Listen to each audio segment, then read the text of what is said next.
ছোট একটা কাহিনী হাদিস থেকে বলি। গ্রাম্য লোক আল্লাহ রসুলের কাছে আসছেন, উনি চিনেনও না, আর আয়েশা উট বাঁধতেছে আল্লাহর রসুলের বালিশের সাথে, আর জিজ্ঞাসা করতেছে তোমাদের ভিতরে মোহাম্মদ নামী ব্যক্তিটাকে। তো সবাই পরিচয় করায় দিচ্ছেন, গ্রাম্য মানুষ তো কি মানুষ, সাদা সিধা হয়। এখনকার গ্রাম্য মানুষ না, এখনকার গ্রাম্য মানুষ তো শহরের মানুষকে হার মানায় দেয়, ঠিক না? নাইলে প্রবাদ বাক্য কেন হবে? বিলিস পলিটিক্স বড় খতরনাক, ঠিক না? গ্রাম্য রাজনীতি কিন্তু অনেক কঠিন, ঠিক না? আগের যুগে সাদা সিধা ছিল, আমাদের মা চাচিরা গুনতে জানতো না, কুড়ি কুড়ি গুনত, 5টা হইলে কইতো 100 হয়েছে, 5 কুড়ি 100, কিন্তু একবারে 100 গুনতে পারতেন না। তো আল্লাহ রসুলকে জিজ্ঞাসা করতেছেন, কথা কিন্তু আমার শুরু হয় নাই, আল্লাহ রসুলকে জিজ্ঞাসা করতেছেন আপনার প্রতিনিধি আমাদের গ্রামে আসছে, আপনারা কি বলছেন আপনার উপরে ঈমান আনতে হবে? বলছে হ্যাঁ। দ্বিতীয়, আপনি নাকি বলছেন 5 ওয়াক্ত নামাজ পড়তে হবে? আল্লাহ রসুল বলছে হ্যাঁ বালা ওয়ালাকিন আনতা তাওয়া, তুমি নফলও পড়তে পারো। বলছে রমজানে নাকি রোজা রাখতে হবে? বলছে হ্যাঁ, কিন্তু নফল রোজাও রাখতে পারো। বলে যাকাত নাকি দিতে হবে? বলছে হ্যাঁ, কিন্তু তুমি দান খয়রাত সদকাও করতে পারো। জীবনে বলে একবার হজ করতে হবে? কাটা কাটা কথা, কাটা কাটা বোঝেন? আরে না, একবারে চোখা চোখা কথা, চোখা চোখা তো বোঝেন, কোনো এদিক সেদিক নাই। হজ নাকি করতে হবে জীবনে একবার? তো আল্লাহ রসুল বলছে হ্যাঁ, কিন্তু তুমি উমরাও করতে পারো। এখন রশি খুলতেছে আর উট নিয়ে হাঁটতে শুরু করে বলতেছে লা আযিদু আলা হাদা, যা করণীয় বলছেন ওটা ছাড়ার কোনো সুযোগ নাই, কিন্তু বেশি যেটা করতে বলছেন ওটা করার আমার কাছে সময় নেই। নফল পড়ার আমার কাছে কি নাই, সময় নেই বলে হাঁটা শুরু করছেন। আল্লাহ রসুল বলেন যে জান্নাতি লোক যদি দেখতে চাও তাহলে একে দেখো ইনসাদাকা, যদি সে তার কথায় সত্যবাদী হয়ে থাকে তাহলে লোকটা কিন্তু জান্নাতি। এই জন্য আমার কথা শুরু হয় না এখনো। আজকের ওয়াজ যেন জীবন এমন ভাবে শুনবো, আল্লাহর হুকুমকে পুরা করা, পরিবেশকে ওরকম বানায় যেন আজকের ওয়াজ জীবনের ভিতরে চেঞ্জ নিয়ে আসে, পরিবর্তন নিয়ে আসে, এক রং নিয়ে আসে, এক কালার নিয়ে আসে। আমি বিশেষ করে যুবকদের পায়ে হাত দিয়ে বলবো, খুব ধ্যানের সাথে শুনুন। প্রশ্ন বলতে পারেন, কথা বলার ভঙ্গিও বলতে পারেন, কথা কিন্তু শুরু। প্রশ্নও বলতে পারেন, ভঙ্গিও বলতে পারেন। আমাদের সবার চিন্তা করা উচিত, সবার চিন্তা করা উচিত। আর কেন উচিত এটাও বলতেছি, কেননা মুসলমান হিসাবে আমরা স্বীকারোক্তি দিই, বিশ্বাস করি যার কাছ থেকে আসছি একদিন তার কাছে চলে যাবে। সত্য তো, যেটাকে মউত বলে। কিন্তু এটাও সত্য, কে কখন যাবে কেউ জানে না, কে কখন যাবে কেউ জানে না। জানার কোনো সিস্টেমই আল্লাহ রাখেন নাই। যদি কোনো সিস্টেম থাকতো তাহলে বিজ্ঞান এত আবিষ্কার দুনিয়াকে উপহার দিল, তাহলে এই মেশিনটাও মনে হয় আবিষ্কার হতো যে লাগায়া বলা দিবে কে কখন যাবে। বিদায় চলে যেতে হবে, বিদায় একটা জিনিস চিন্তা করা উচিত, চলে যেতে হবে। আবারও বলতেছি, আর সত্য এটাই, যার কাছ থেকে আসছে তার কাছেই যাবে। এই জন্যই আল্লাহ ডেলি প্রমাণ দিতেছেন। দুনিয়ায় ডেলি 5 থেকে 6 লক্ষ লোক মারা যায়, আল্লাহ প্রমাণ দিতেছেন। একদিন গুছাইতে গুছাইতে গুছাইতে টানতে টানতে একদিন আসবে দুনিয়াকে শূন্যে নিয়ে আসবে, যেমন খালি ছিল তেমন খালি। আল্লাহ জিজ্ঞাসা করবে মালাকুল মউতকে জানা সত্য, মাম বাকিয়া আলা যাহরিল আরদ, বলো জমিনে কে বাকি? তো মালাকুল মউত বলবে লা আলাল আরদি আহাদুন, জমিনে কেউ বাকি নেই। আল্লাহ জানা সত্ত্বেও প্রশ্ন করবেন আইনাল্লাযীনা কানু ইয়াঈশুনা ফি বুরুজিন মুশাইয়্যিদা, ওরা কোথায় আছে? হোমনায়ও পাওয়া যাবে কিছু অট্টালিকা, দেখলে মনে হয় না যে এই বাড়ির মানুষগুলা কখনো মরবে। এরকম অট্টালিকা নাই? 2-4টা হোমনায় নাই? আপনারা না চিনলে আমার সাথে চলেন, আমি দেখায় দেব। কারণ আমি তো 2500 দিয়ে ঢুকি আর গরিপুর দিয়ে অনেক সময় বাহির হয়ে যায়, বিদায় আমি চিনি 2-4টা আছে। আচ্ছা হোমনা না আছে, বাংলাদেশে তো আছে। আল্লাহ জিজ্ঞেস করবে ওরা কোথায়? যারা স্বপ্ন মউতকে ভাবতো না।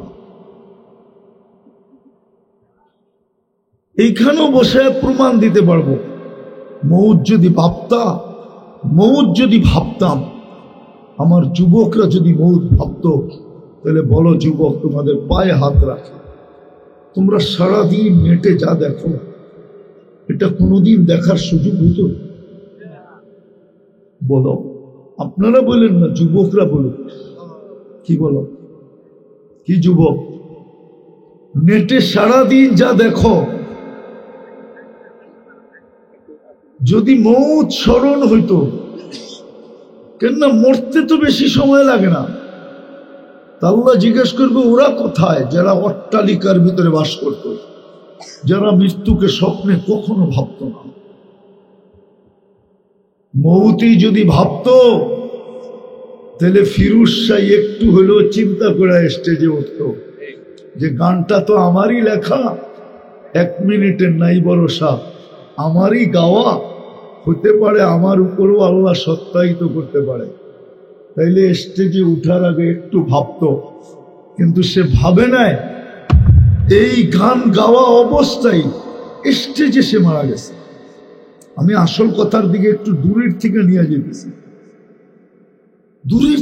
যেতেছি, বাবা উচিত আমাদের, যে মউতকে বিশ্বাস করে তার বাবা উচিত, যে আল্লাহকে রব বলে স্বীকার করে তার বাবা উচিত, যে মুহাম্মদুর রাসূলুল্লাহ সাল্লাল্লাহু আলাইহি ওয়াসাল্লামকে রসুল বলে স্বীকার করে তার বাবা উচিত।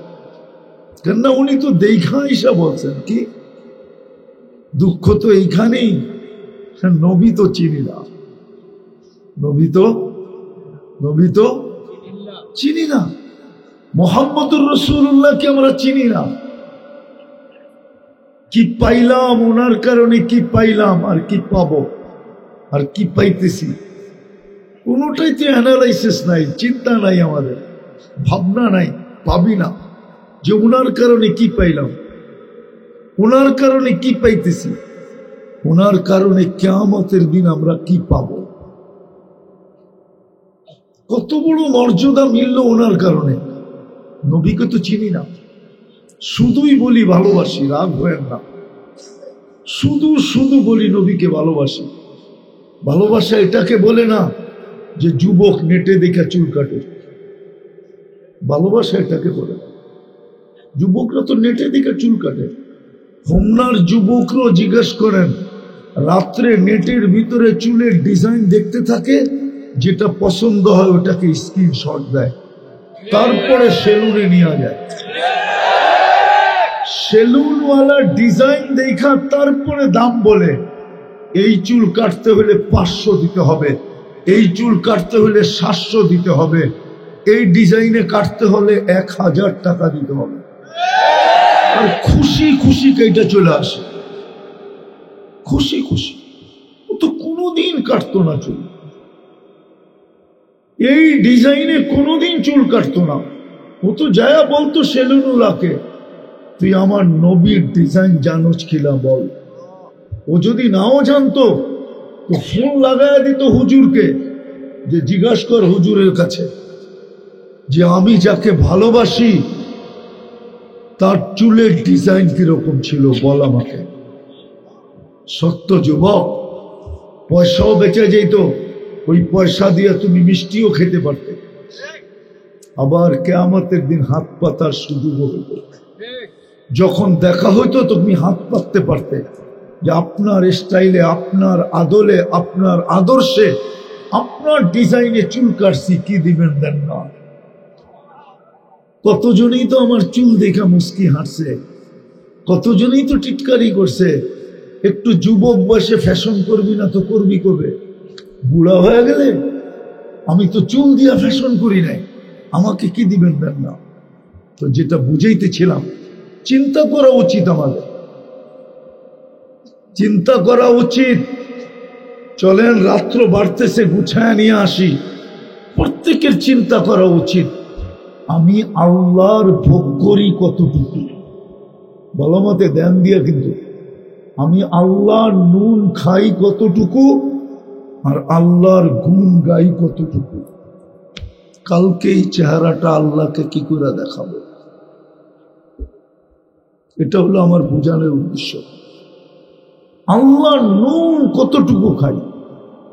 ও যুবক, একটু ভাবো না তুমি কতটুকু খাও। নারী ভাবুক না কতটুকু খায়, পুরুষ ভাবুক না কতটুকু খাই, প্রত্যেক ব্যক্তি ভাবুক না কতটুকু খাই আল্লাহর নুন। 24 ঘন্টায় কতটুকু খাই, চলেন দুই একটা দেখাইলে যদি বুঝে আসে। 24 ঘন্টা তো অক্সিজেন নেই 550 লিটার। 24 ঘন্টায় সুস্থ রাখার জন্য তো আল্লাহ কিডনিকে ডায়ালিসিস করেন 30 বার। এত উন্নত দুনিয়া হওয়া সত্ত্বেও ডেলি একবার করতে পারে, তাও 4 ঘন্টা লাগে। আল্লাহ তো ডেলি 36 বার করেন, পার 40 মিনিটে একবার। এখনো কিডনি ডায়ালিসিস হইতেছে, আমারও হইতেছে, আপনারও হইতেছে। 40 মিনিটে কমপ্লিট হবে একবার, আবার নতুন করে 40 মিনিট শেষ হইলে আরেকবার শুরু করবে। 24 ঘন্টায় তো 1,60,000 বার শ্বাস প্রশ্বাস নেই। শুধু শুধু তো জমিন বলে না, জমিন প্রতিদিন বলে আল্লাহ অনুমতি দেন না, কি করবে? এদেরকে পেটে নিয়ে নিব কেন? বলছে 24 ঘন্টা আপনারটা ভোগ করে আর 24 ঘন্টা আপনার নাফরমানি করে। 1 মিনিটের জন্য ভাবে না যে এই চেহারাটা কালকে আপনাকে কিভাবে দেখাবে, আমাকে অনুমতি দেন না। জমিন তো বলে ইয়াকুল রিজকা কাওয়া আসি, রিজিক আপনার খায় না, ফরমানি আপনার করে, আমাকে অনুমতি দেন না। রিজিক কার খান? কার রিজিক? রিজিক কে দেয়? কাটটা খাই আমরা। হ্যাঁ, হায় হায়। জমিন বলে ইয়ানজুর বিআইনিকা ওয়া ইয়াসিক, তোমার দেওয়া দৃষ্টি দিয়া দেখে তোমার নাফরমানি করে।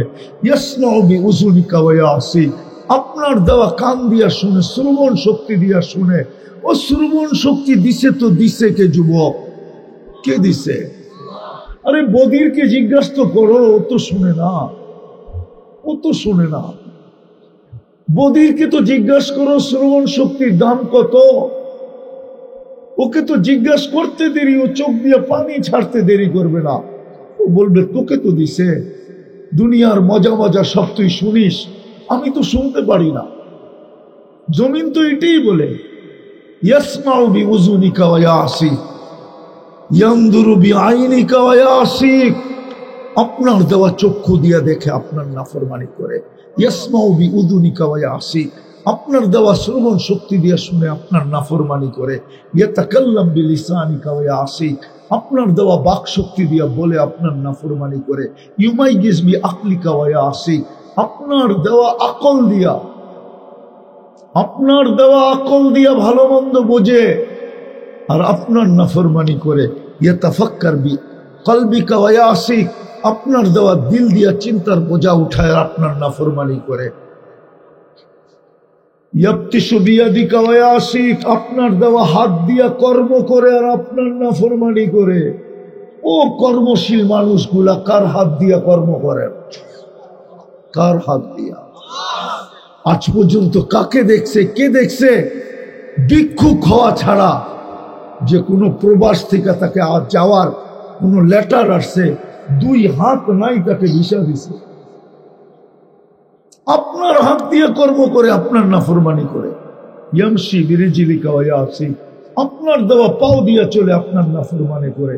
জমিন বলে আমা কানা সাগীরা ফামান কাব্বারা, আল্লাহ কি ছোট ছিল না, বড় কে করলো? আপনিই তো করলেন। আমা কানা যায়ীফা, একে দুর্বল ছিল না মার পেটের থেকে যখন আসছিল? ফামান কাওয়াকা কাওয়াহু, আরে ওকে সুঠামত তো আল্লাহ কে দিল? আপনিই তো দিলেন। আর আপনার নাফরমানি। একটু ভাবেন না, একটু চিন্তা করেন না। সুঠামত তো আপনি দিলেন, আপনার নাফরমানি। দুনিয়ার মানুষের নাফরমানি করতে দেরি আমরা তো দেখছি, আমরা তো আরো দেখবো বেঁচে থাকলে। কারো বিরুদ্ধে বলতে দেরি, হাত করি ছুটে আসতে দেরি হয় না।